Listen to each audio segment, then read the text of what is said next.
کیا کرنا؟ بس حضور نے کہا محبت کرنا. تو جو چیزیں محبت کا اظہار ہوتی ہے وہ سب کرنا. ایک جملہ محبت اور اس میں ساری چیزیں حضور نے لپیٹ دی, سمیٹ دی, سمندروں کو کوزے میں ڈال دیا. یعنی محبت میں یہ آتا ہے کہ دیکھ کر اٹھ کے کھڑے ہو جاؤ, یہ بھی محبت کا عنوان ہے. ان کے لیے کھڑے بھی ہو جانا. محبت میں یہ آتا ہے سلام کرنا تو ان کو ان پہ سلام بھی پڑھنا. محبت میں یہ آتا ہے جب وہ زمین کے اوپر حیات ہوں تو ان کو نظر دینا. اور محبت میں یہ بھی آتا ہے کہ جب وہ زمین کے اندر پیاسے چلے جائیں تو ان کے نام کے شربت بنا کر کے غلاموں کو پلاتے رہنا. سبحان اللہ. دراصل یہ باب محبت سے ہے. محبت کا عنوان یہ ہے, محبت کا عنوان یہ ہے. اس کا فائدہ کیا ہے؟ فائدہ یہ, میرے آقا سے کسی نے عرض کیا یا رسول اللہ میرے گناہ بہت ہو گئے, میں کیا کروں؟ آقا فرماتے ہیں لوگوں کو پانی پلاتا رہے, تیرے گناہ جھڑتے چلے جائیں گے. ارے یوں ہی پانی پلائے تو مغفرت ہو جائے, اگر حسین کے نام کا شربت پلائے تو اللہ درجات کتنے بلند فرمائے گا. دراصل محبت کا حکم دیا گیا ہے. لیکن دراصل بات یہ ہے کہ بڑھاپے میں بھی اگر انسان عشق نہ سیکھے تو وہ بکتا ہی رہے گا, ہذیان گوئی کرتا ہی رہے گا. لیکن اگر کوئی اہل عشق سے پوچھے نادان تو شربت کی بات کرتا ہے کہ شربت حسین کے نام پہ تقسیم کرے یا نہ کرے, وہ تو اللہ نے جانوں پہ ظلم کرنا حرام کر دیا ہے. اگر اللہ نے منع نہ کیا ہوتا تو ہم عاشقان اہل بیت اپنے خون کو نچوڑ کر حسین کے نام پہ تقسیم کر دیتے. سبحان اللہ. نعرہ تکبیر, نعرہ رسالت. شربت کیا چیز ہے؟ سبحان اللہ. شربت کی کیا چیز ہے؟ اگر اللہ نے منع نہ کیا ہوتا کہ اپنی جانوں پہ ظلم نہ کرنا, یہ جان کا حق ہے, اسی لیے ہم ماتم نہیں کرتے. اس لیے ہم ماتم نہیں کرتے کیونکہ جانوں پہ ظلم کرنا یہ ماتم کی قسم میں سے ہے. ہم زندہ و جاوید کا ماتم نہیں کرتے. تو لوگوں محبت کرو اہل بیت سے. اور یہ اہل بیت کون لوگ ہیں؟ کبھی ایسا ہوتا ہے کہ باپ بڑا ہے تو اس کی محبت یوں ہی تھوپی جاتی ہے, یعنی اس کی اولاد کی محبت کرو. باپ بڑا ہے نا, اس کی محبت, اس کی اولاد کی محبت کرو. اہل بیت وہ لوگ نہیں کہ بڑے باپ کی اولاد ہے تو کچھ بھی کر رہے ہیں اور ان سے محبت کرو. اہل بیت وہ لوگ ہیں کہ بڑے باپ کی اولاد ہے لیکن اتنے پاک ہیں کہ قرآن ان کے لیے کہتا ہے انما یرید اللہ لیذھب عنکم الرجس اہل البیت ویطہرکم تطہیرا, کہ اے نبی کی اہل بیت, اللہ نے یہ فیصلہ کیا ہے کہ تم سے ہر گندگی کو, ہر ناپاکی کو دور کر دے. اسی لیے نبی کی اہل بیت جو ہے, خاص طور پر جو رسول کے وہ اہل قصہ ہیں, رسول کے جو اہل ابا ہیں, یعنی جو حضور کی چادر میں آئے ہیں, یہ 4 تن فاطمہ, علی, حسن, حسین, ان آقاؤں کی شان یہ ہے کہ اللہ نے ان کو چھوٹے گناہوں سے بھی پاک کیا, ان کو بڑے گناہوں سے بھی پاک کیا. یہ زمین کے اوپر گناہ نہیں کر سکتے, یہ پاک ہے جھوٹ سے, یہ پاک ہے غیبت سے, یہ پاک ہے گندگی سے, بلکہ خلاف اولا جو اعمال ہیں ان سے بھی جو ہے اللہ نے ان لوگوں کو پاک کر دیا. ان کی طہارت کو خدا نے بیان فرمایا ہے. میرے آقا صلی اللہ علیہ وسلم کے دیوانوں, اب ذرا دل کے کانوں سے سنو, ان اہل بیت کے لیے حضور کیا کہتے ہیں, جن کی محبت میں تم آئے ہو, جن کے عشق میں تم آئے ہو. آقا کریم نے ایک دن فرمایا علی ذرا کاغذ لینا اور قلم لینا, میں ایک بات تجھ سے کہتا ہوں وہ لکھتے چلے جانا. مولا علی نے عرض کیا یا رسول اللہ, کیا آپ کو یہ لگتا ہے کہ میں آپ کی باتیں سننے کے بعد بھول جاؤں گا, اس لیے آپ مجھ سے لکھوا رہے ہیں؟ اللہ اکبر. آقا نے فرمایا نہیں علی, ایسی بات نہیں ہے, ایسی بات قطعاً نہیں ہے کہ تو مجھ سے سن کر کے بھول جائے گا, کیونکہ میں نے اپنی اللہ سے دعا کی ہے کہ اللہ میرا علی جو کچھ بھی سنے وہ کبھی نہ بھولے, اس کو سب یاد رہے. پھر آقا آپ لکھانا کیوں چاہتے ہیں؟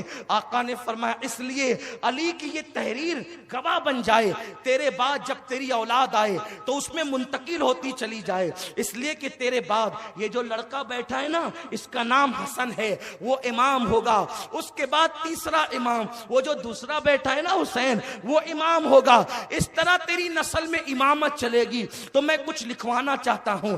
علی نے قلم تھاما، حضور نے فرمایا بات حضور کی ہے، قلم علی کا چل رہا ہے۔ آقا فرماتے علی لکھ، میری اہل بیت وہ ہیں کہ آسمان والوں کے لیے تارے امان ہے، جب تک آسمان پر ستارے رہیں گے اس وقت تک قیامت نہیں آئے گی، اور جب تک زمین پر میری اولاد رہے گی، میرے اہل بیت رہیں گے، اس وقت تک قیامت نہیں آئے گی۔ اہل بیت قیامت تک رہیں گے، قیامت سے پہلے اہل بیت کو اٹھا لیا جائے گا، اس لیے کہ اہل بیت امان ہے، یہ امان ہے اللہ کی۔ مسلمانوں بے فکر رہو جب تک کہ سادات تمہارے درمیان ہے، حضور کی اہل بیت ہے، تم پہ قیامت نہیں آئے گی۔ اس کے بعد میرے آقا فرماتے ہیں علی لکھ کہ جب اللہ تبارک و تعالی آسمان سے پانی برساتا ہے تو میری اہل بیت کے صدقے میں برساتا ہے، جب وہ زمین سے دانہ اگاتا ہے تو میری اہل بیت کے صدقے میں اگاتا ہے۔ لوگوں کی دعائیں ان کی بدعمالیوں کی بنیاد پر رد کی جانے والی ہوتی ہے، تو اللہ میری اہل بیت کے صدقے میں ان مردود کی جانے والی دعاؤں کو قبول فرما لیتا ہے۔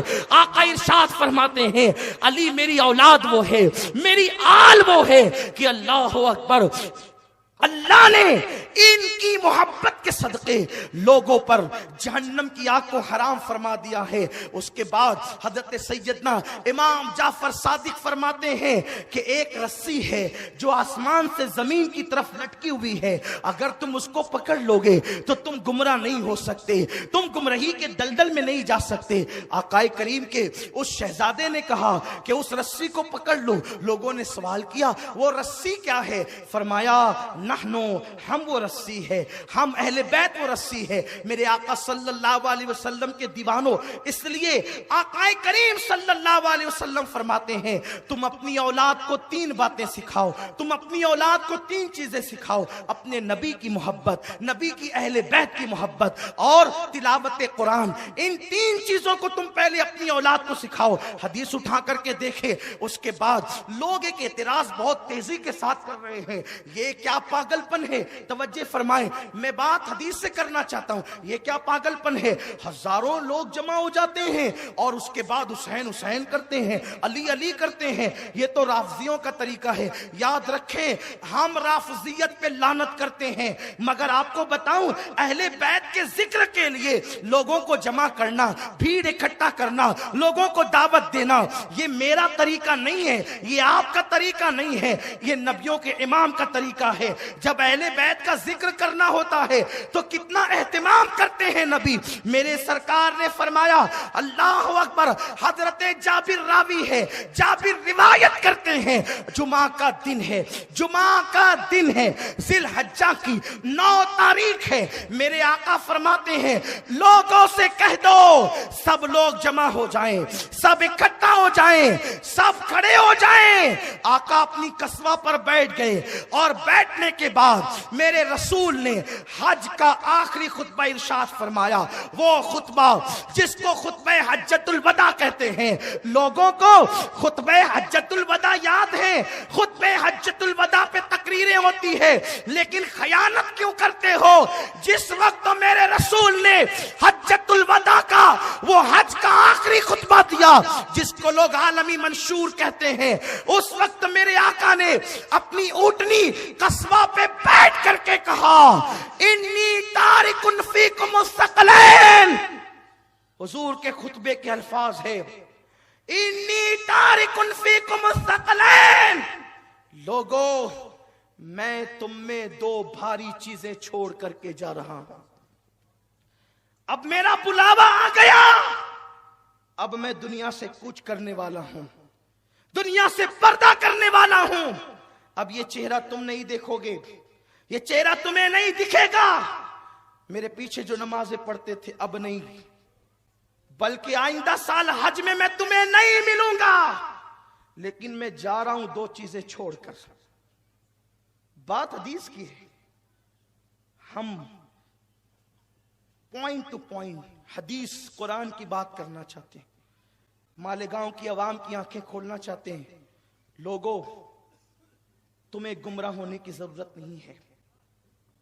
اور بات حوالے سے کی جائے، ایسے نہیں جو دل میں آئے کہہ لو، جو دل میں آئے بک دو. نہیں، یہ ذمہ دار جگہ ہے.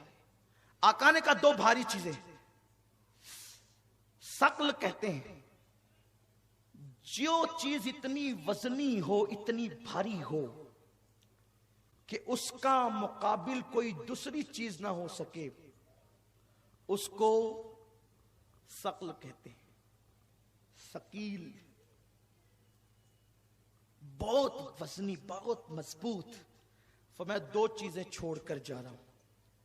اور فرمایا کہ جب تک اس کو پکڑے رہو گے نا، ایک حدیث میں، دوسری حدیث میں یہاں تک آیا ہے اس کو داڑوں سے پکڑ لو.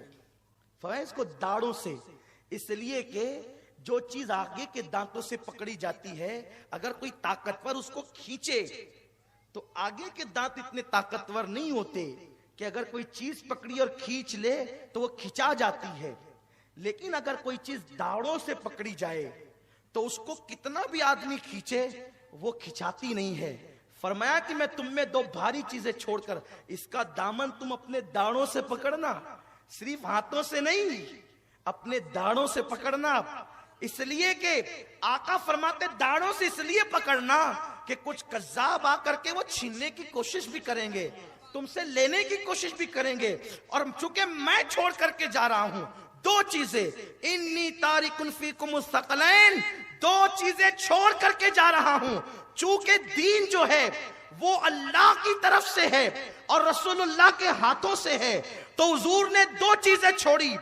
دو چیزیں فرمایا کتاب اللہ، پہلی کتاب اللہ، پہلی چیز اللہ کی کتاب قرآن ہے. جو دو چیزیں چھوڑ کر کے جا رہا ہوں ان میں سے دونوں کا دامن پکڑو اور داڑوں سے پکڑو، اسے چھوڑنا نہیں. جب تک کہ پکڑے رہو گے تم گمراہ نہیں ہو سکتے، تمہیں گمراہ کیا نہیں جا سکتا. اسی پہ گفتگو ختم ہونے والی ہے. نوجوانوں، دل کے کانوں سے اب اس بات کو تم داڑوں سے پکڑ لو، دل میں اتار لو.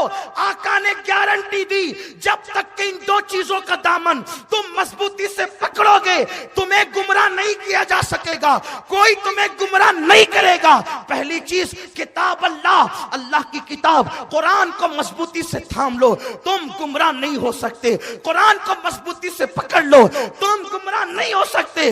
پہلی چیز تو کتاب اللہ فرمائی، اللہ کی کتاب، کتاب اللہ دے دیا کیونکہ وہ اللہ کا تحفہ ہے، اللہ کی طرف سے ہے. اور پھر فرمایا وَإِتْرَتِي اہل بیتی، اور میری اولاد، میری اہل بیت، اس کا دامن بھی پکڑ لینا، اس کو بھی مت چھوڑنا، گمراہ نہیں ہو سکو گے.